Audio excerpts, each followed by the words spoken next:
Bangladesh street news থেকে স্বাগতম। অমর 21শে বইমেলা 2025 বাংলা একাডেমি থেকে জানাচ্ছি। আজকে বইমেলা আজকেই শেষ।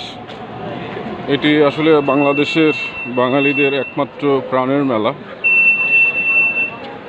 যে বইমেলা এটি হচ্ছে বাংলা একাডেমির ভিতরের স্টল, বিশেষ স্টল। এই যে বাংলাদেশ পরমাণু শক্তি কমিশন।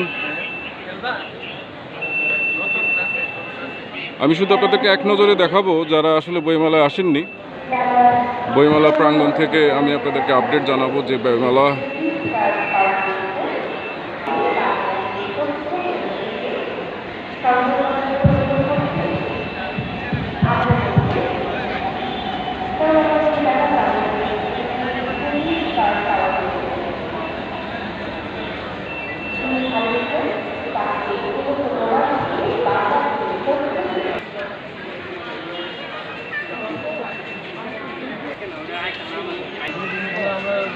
আমি এই মাত্র আমাদের